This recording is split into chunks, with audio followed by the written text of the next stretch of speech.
Hey, welcome back to the Disney Plus Everyday Challenge, and today we have the one and only Ivan.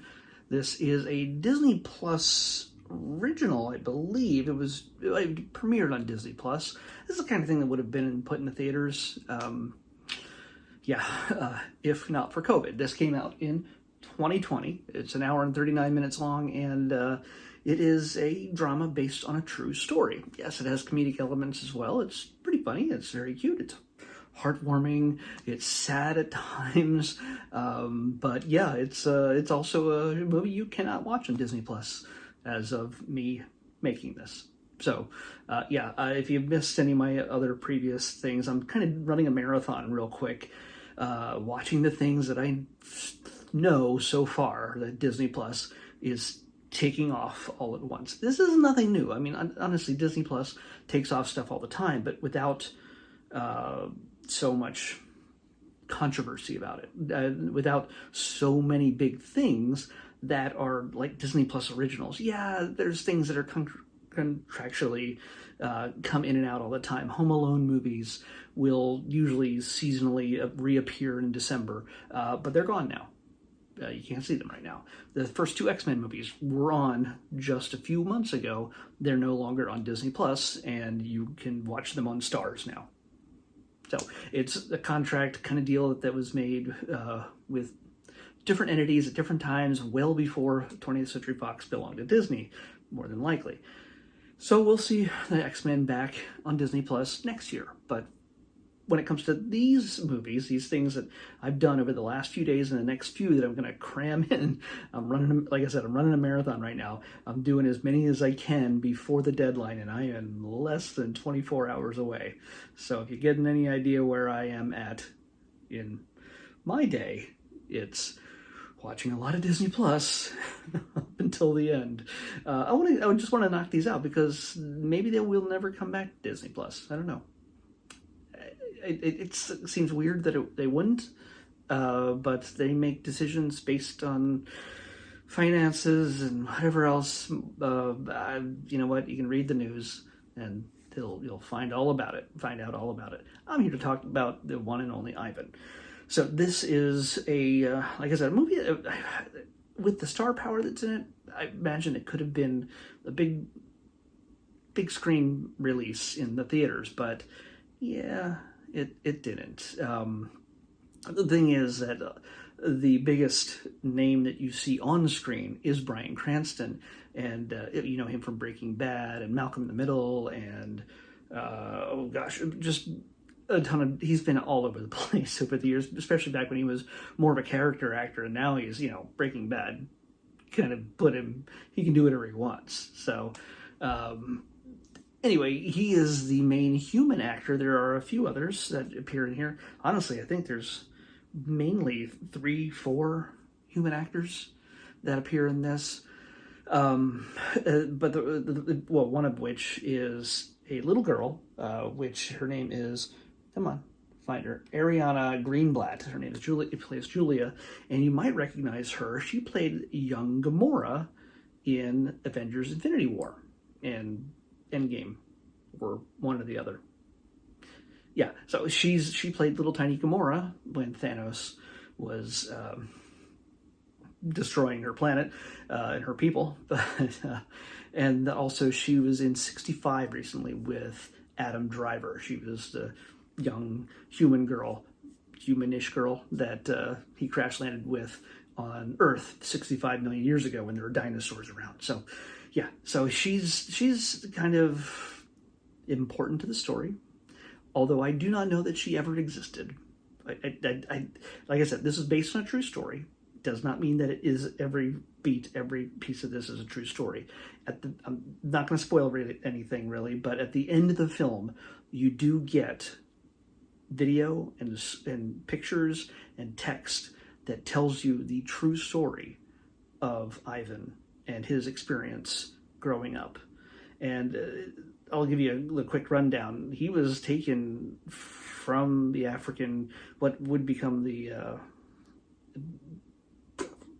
Congo, and in the 60s, I think 62, and he was then sold to some people in Tacoma, Washington, who raised him as a pet, basically, and then eventually became too much of, to keep at home. Like at 3 years old, he's a gorilla, okay?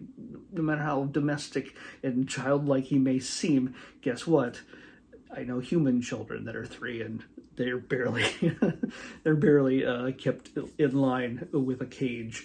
Well, he ended up in a cage in a circus in a mall, yeah, in Tacoma, Washington.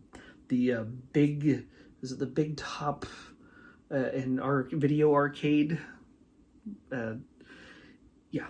So he lived in this cage, maybe 14 by 14, if that, for 27 years of his life. That is a much more tragic story than is depicted here. It is somewhat of a sad story, but they don't harp on those details, let's just say. This is more about his desire to be free and his artistic skill, which is a real thing.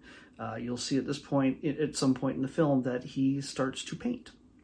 And it is important in his someday becoming free. To a degree. In a zoo. In Atlanta. On the other side of the country. But there's grass and trees and other gorillas and water and air. 27 years inside a mall. None of us, even with an arcade, I can do 27 years at a mall, I don't think.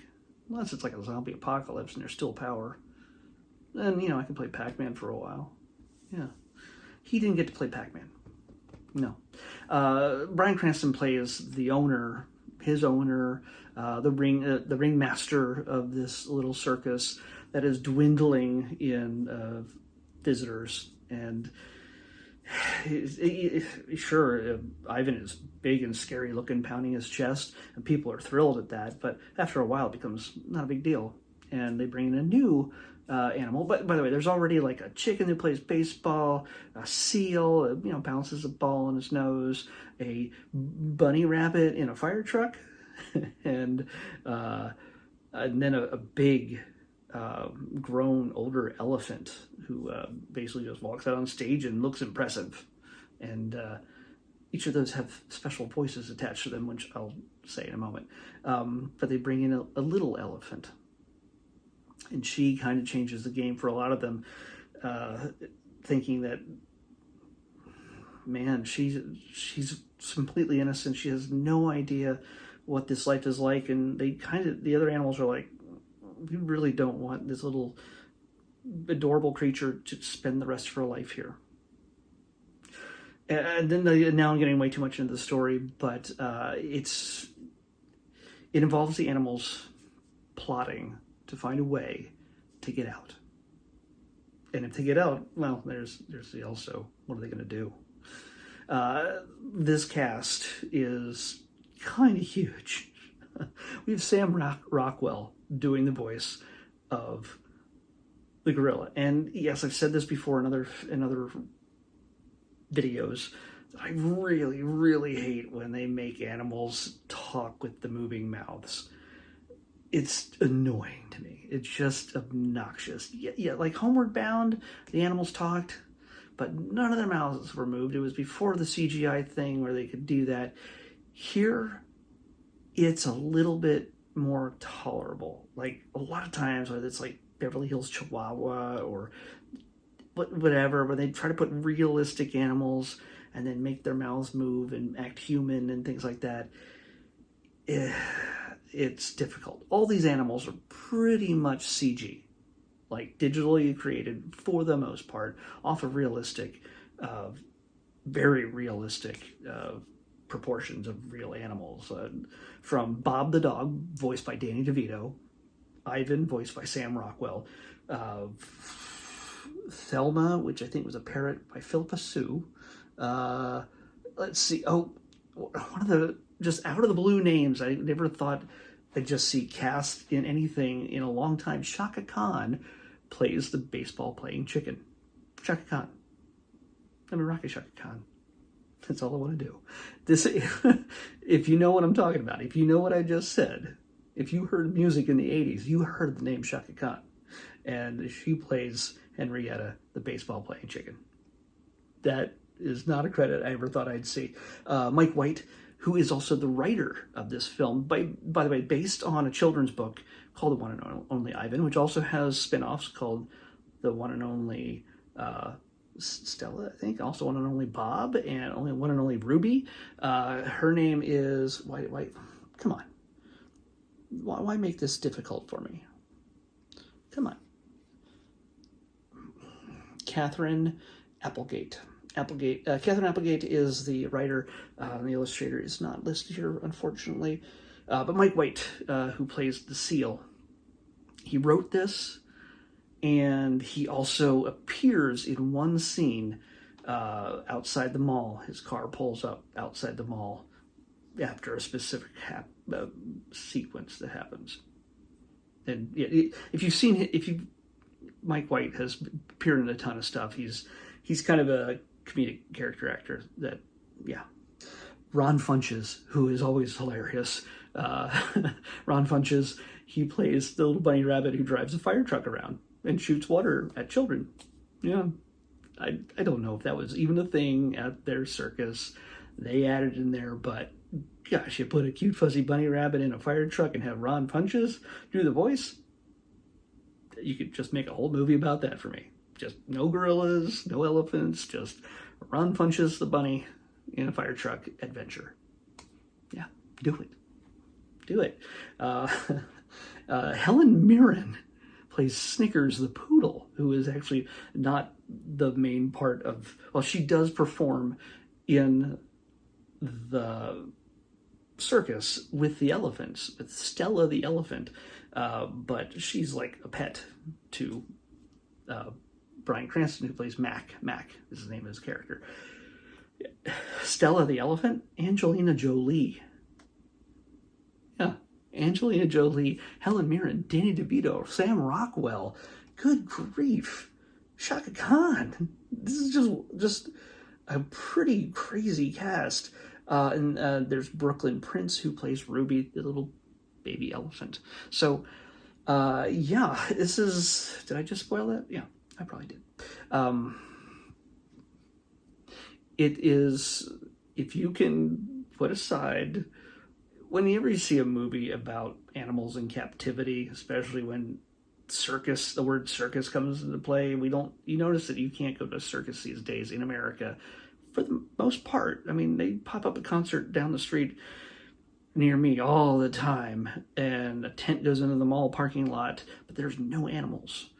I don't know if there are animals, circus performing elephants and bears and gorillas and stuff like that anywhere in America anymore today because of the abuse that's usually inherent in such an enterprise. So this is a different time.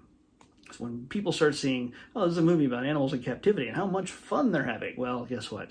Yeah, it's not like they're having fun. They're going through the paces, and it's pretty much showing that they're not having a great time, even though they have some great friends around them. They don't dig too much on that. They don't get too deep onto that. They don't, what goes on in captivity. And even Mac, Bryan Cranston's character, while he can be a bit aggressive, especially with new Ruby, which again causes Ivan some consternation, let's say. Let's just say that while they don't focus on the negative, the animals still want to be free, but they are ignorant of what lies ahead of them should they ever be free. Except for Bob the dog, who's basically just a runaway mutt who, he knows what's out there. But I don't think he understands that these animals can't live out there with him if they got the chance. So yeah, I recommend it. It's actually, it's a sweet film. I would do the research if you care about what really happened with Ivan. I would do the research after you watch the film and be sad then. He did go on, like I said, he did go on to move into the Atlanta Zoo, where he got to live a more free life and paint. He became a celebrity at that zoo. He was one of the biggest attractions there for the longest time. But yeah, he's... I think he passed away in 2012, like more than 10 years ago. So you can't go see him now. But yeah, Tacoma, Washington Mall Gorilla. Yeah, this is what that movie's about. Tacoma Mall Gorilla. I think I'm going to make that my password. Anyway, what's the next thing we're going to watch? I had it memorized. Harmonious Live. It's one of the other things which doesn't make sense to me. It's a Disney-owned thing with Disney music and Disney voices and singers and whatever else. I'm not going to spoil too much. It's not very long, but it's from a concert last June, from last summer. And I guess it's going away. I haven't done a check, but I imagine they had an Elton John concert that was live on Disney Plus, and maybe that's gone now too. But it's not on the list of more than 40 items that they're just tearing out of Disney Plus, and a bunch on Hulu too, with really good stuff that they're getting rid of on Hulu, which I guess is too expensive to just sit there and wait for people to watch. Not enough people are watching it.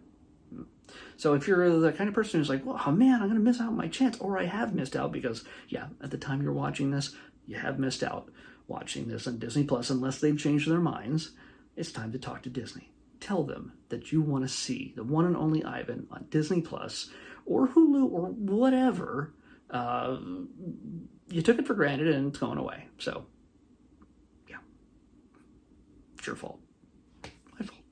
I'm going to tell you about it, and you can seek out other ways to find it. I'm sure they're going to put it on disc if they haven't already.